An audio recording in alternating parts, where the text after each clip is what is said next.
Each document is important as a separate budget, that's clear. But when you take them together, they are powerful in terms of energy, opportunity, and continuity. Thanks to the advance appropriations for which you fought so hard. That allows us to have a continuous budget. Every year, 2-year budgets. It's a constant budgeting process for us.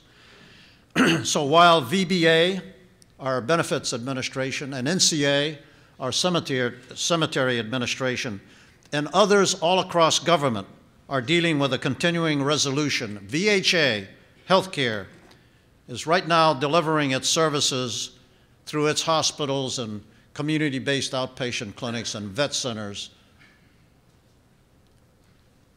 without interruption for the rest of 2011. They have an entire year's budget, thanks to advanced appropriations, thanks to all of your work.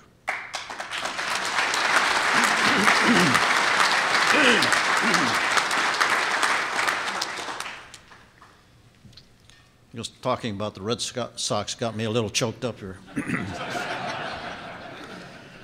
Now look, less than 1% of Americans serve in the military.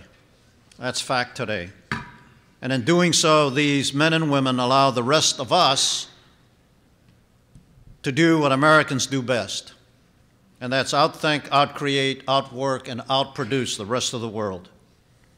So in protecting us against outside threats, they enable the rest of the nation to stoke our powerful economic engine into doing what we Americans have historically done, and that's win. I know the economy has lost a bit of sparkle at the moment. I know that. That's reality. But I will always trust the instincts, the energy, the creativity, and the intellect of the American people to get us back on course with that economy. The President has challenged us to win the future by out-innovating, out-educating, and out-building our competition. Today, our military remains operationally deployed in Iraq and Afghanistan, conflicts that have been underway for nearly a decade now. The burden on our magnificent all-volunteer force and their families to accomplish every mission without failure, without fanfare, without complaint has been enormous. As our troops redeploy home, shed their uniforms, and return to their communities, the nation needs to find ways of offering them the opportunity to add their substantial skills, knowledge, and attributes to that powerful economic engine I described. Their leadership will count. Now, VA's mission is crucial to their transition home. As Wally mentioned, President Lincoln reminded us 146 years ago, we care for those who have borne the battle and their spouses and orphans. Those requirements and responsibilities have grown as we address long-standing issues from past wars, Agent Orange, Gulf War illness, combat PTSD as a generational issue for all of us, and watch the injuries and illnesses tied to the current conflicts grow significantly. These numbers will continue to rise for many years to come. Many years, maybe even decades, after the last American combatant departs Iraq and Afghanistan. You know this because you've lived that history yourselves. But not everyone else appreciates that historical reality. When the war ends and the missions are declared accomplished, in the VA, our numbers, our requirements are still continuing to grow and will go on for years after that. We need to make this point. It's been true in previous conflicts. We don't need to go back down that historical path again. We need to keep the resource coming to take care of the youngsters who need us. Well, as you know, VA is a large organization with a correspondingly large budget and a diverse and complex mission. Care and benefits. We provide health care, disability benefits, and pensions.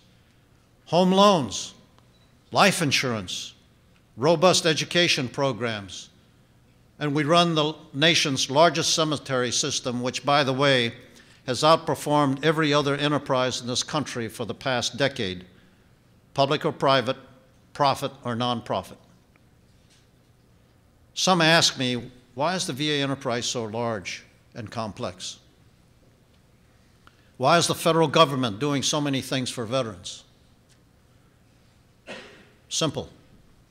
Because in times past, those who wore the uniforms of the nation were often unable to either acquire or afford these services on their own from others.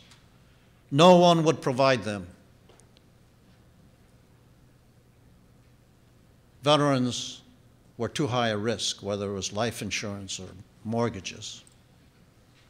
At present, about 8.3 million veterans depend on VA for medical care and benefits, and over 800,000 veterans and family members depend on us for educational benefits so that they can get back on track to being productive in the next phase of their lives. But over 22 million veterans and another 35 million spouses and adult children see themselves as veterans or parts of veterans' families, whether or not they visit our medical centers or apply for benefits. They all expect us to get things right for the veterans we serve. We will not curtail veteran support when missions are declared accomplished, as I intimated earlier.